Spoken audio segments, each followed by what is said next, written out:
길려원의 재산과 월 수입이 이미 수억 원대라는 말부터 믿어서는 안 됩니다. 현재까지 길려원이 자신의 총재산이나 정확한 월 수입 행사 출연료를 공식적으로 공개한 자료는 확인되지 않았습니다. 하지만 미스트롯 4 최종사 위 이후 그녀의 수입 구조가 완전히 달라졌다는 점은 분명합니다. 방송 출연, 전국 투어, 콘서트 지역 축제, 행사 무대, 팬 관련 활동이 한꺼번에 시작됐기 때문입니다.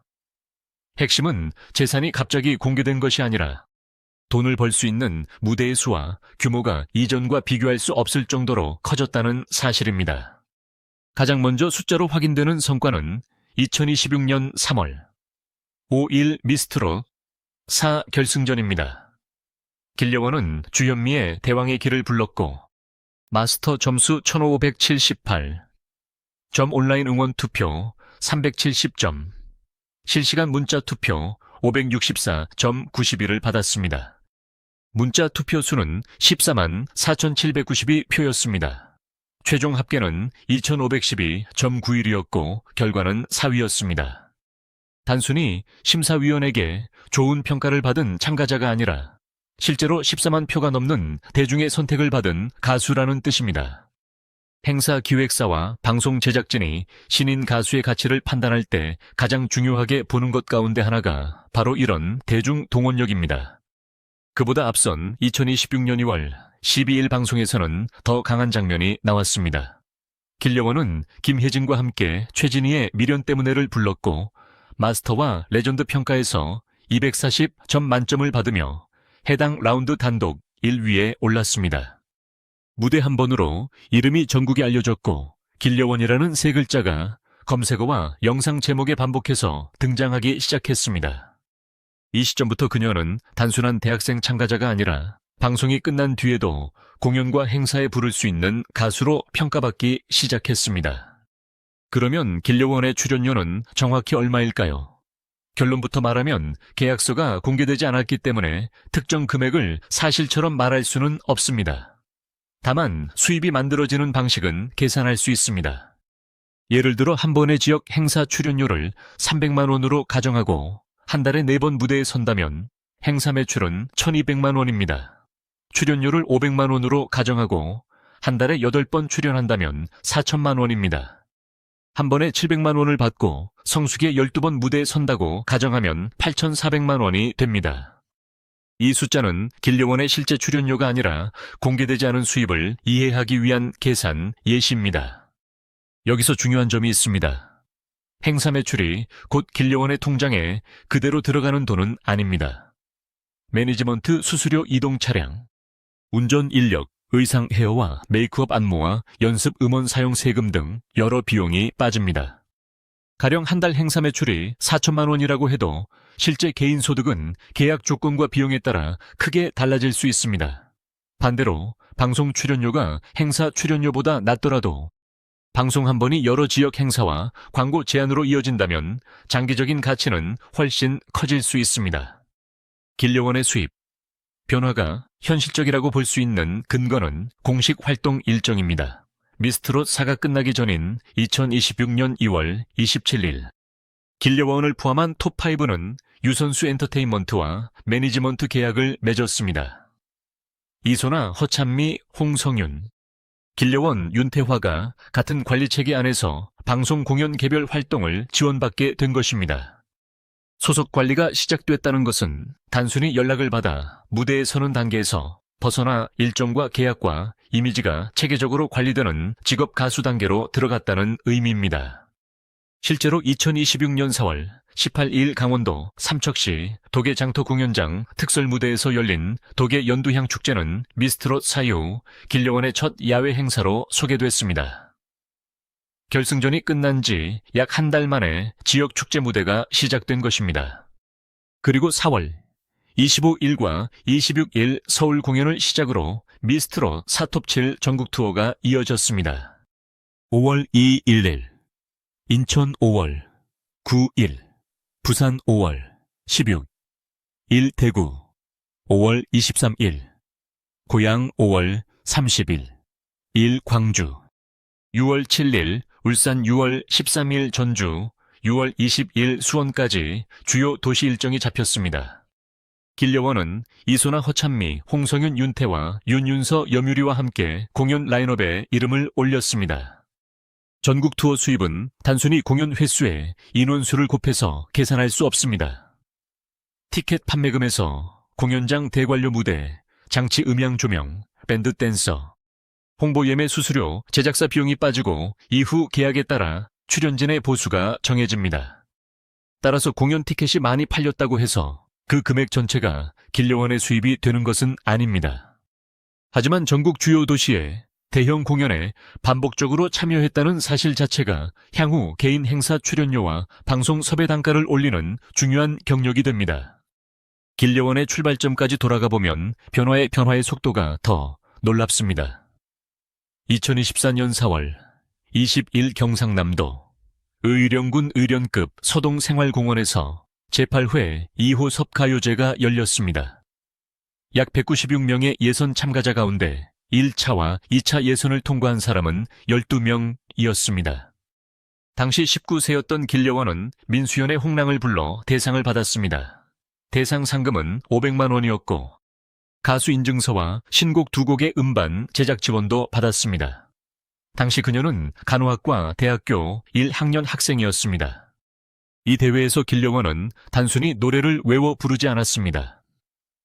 홍랑을 더 깊이 이해하기 위해 관련 다큐멘터리를 찾아봤다고 밝혔고 우승은 전혀 예상하지 못했다고 말했습니다. 그리고 제2의 배아현이 되겠다는 목표를 내놓았습니다. 2015년 제1회 2호섭 가요제 우승자였던 배아현이 미스트롯 3 준우승까지 올라간 길을 바라보며 자신의 미래를 그린 것입니다. 그로부터 약 1년 11개월 뒤 길려원은 실제로 미스트롯 4 결승 무대에서 4위에 올랐습니다. 또 하나 주목할 부분은 방송 이후의 지속 노출입니다. 2026년 3월 13일 서울 금천구 TV조선 가산동 스튜디오에서 열린 기자간담회에 길려원은 이소나 허찬미, 홍성윤, 윤태화와 함께 참석했습니다. 길려원은 실력이 뛰어난 언니들 사이에서 자신이 잘할 수 있을지 걱정이 많았다고 말했고 경연 과정에서 컨디션을 관리하는 방법을 배웠다고 밝혔습니다. 이 발언은 단순한 미담이 아닙니다. 행사와 콘서트가 연속으로 이어지는 가수에게 목 상태와 체력 관리는 곧 수입을 지키는 능력이기 때문입니다. 한 번의 무대를 잘하는 것보다 여러 도시에서 같은 수준의 무대를 반복하는 것이 훨씬 어렵습니다. 방송 출연료 역시 한 회의 금액만 봐서는 안 됩니다. 갈라쇼나 스핀오프 프로그램에서 길려원이 자신의 캐릭터를 분명하게 보여주면 그 장면이 다시 온라인 영상으로 확산되고 지역 행사 섭외로 연결될 수 있습니다. 미스트롯 4 결승 문자 투표 14만 4,792표는 팬들이 단순히 노래를 듣는 데서 끝나지 않고 직접 행동했다는 증거입니다.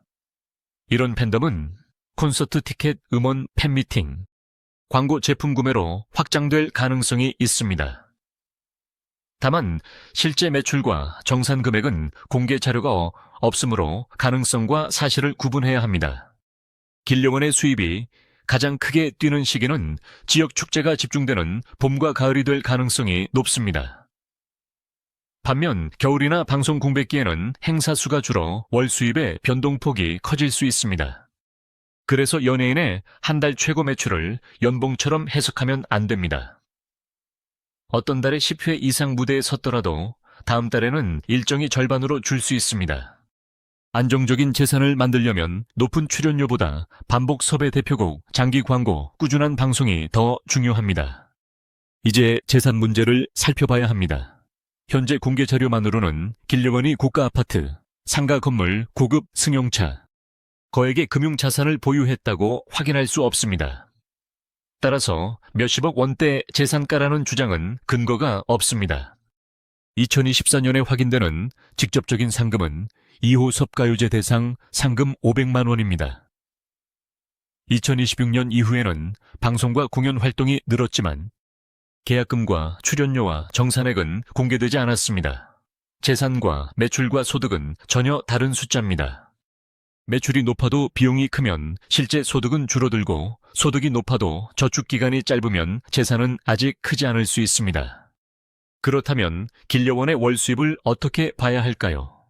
활동이 적은 달에는 방송 몇 회와 행사 몇 건만 진행될 수 있고, 전국 투어와 지역 축제가 겹치는 달에는 수입이 크게 늘어날 수 있습니다. 앞에서 사용한 가정처럼 행사 4회, 회당 300만 원이면 1200만 원, 행사 8회, 회당 500만 원이면 4000만 원, 행사 12회, 회당 700만 원이면 8400만 원의 행사 매출이 나옵니다. 여기에 방송과 콘서트 보수가 추가될 수 있지만 반대로 회사 정산과 각종 비용도 제외됩니다. 따라서 지금 단계에서 월 수입이 정확히 얼마라고 단정하는 것은 불가능합니다. 길려원의 진짜 자산은 아직 통장 잔액보다 대중의 기억에 가깝습니다. 196명 가운데 12명만 남은 가요제에서 우승했고, 미스트롯 4에서 240점 만점을 기록했으며 결승에서 14만 4,792표를 받았습니다. 그리고 최종 4위라는 결과를 바탕으로 전국 투어와 지역 행사에 진입했습니다. 이 세 개의 숫자가 앞으로 출연료를 결정할 가장 강력한 근거가 됩니다. 하지만 인기가 곧바로 장기적인 고수입을 보장하지는 않습니다. 오디션 직후에는 방송의 화제성과 팬들의 관심이 집중되지만 시간이 지나면 신곡의 성공 여부, 개인 콘서트 가능성, 팬덤의 구매력 행사, 재서 부일 방송 캐릭터가 중요해집니다. 길려원이 자신만의 대표곡을 만들고 한번 초대받은 지역에서 다시 불리는 가수가 된다면 출연료는 안정적으로 올라갈 수 있습니다. 반대로 경연곡의 기억에만 머문다면 활동량은 빠르게 줄어들 수 있습니다. 결국 길려원에게 지금 공개된 가장 놀라운 재산은 수십억 원의 부동산이 아닙니다. 2024년 4월 의령에 지역 가요제 대상 수상자가 2026년 3월 전국방송 결승 4위가 됐고, 한 달 뒤 전국 투어와 지역 축제 무대에 동시에 서기 시작했다는 성장 속도입니다. 정확한 출연료와 월 수입은 아직 비공개입니다. 그러나 방송 점수 문자 투표, 전국 투어 일정, 매니지먼트 계약을 종합하면 그녀의 시장 가치가 이전보다 크게 상승했다는 사실만큼은 부정하기 어렵습니다. 앞으로 길려원의 몸값을 결정할 것은 소문으로 만들어진 재산 액수가 아니라 다음 신곡과 다음 무대에서 다시 관객을 움직일 수 있느냐는 한 가지 질문입니다.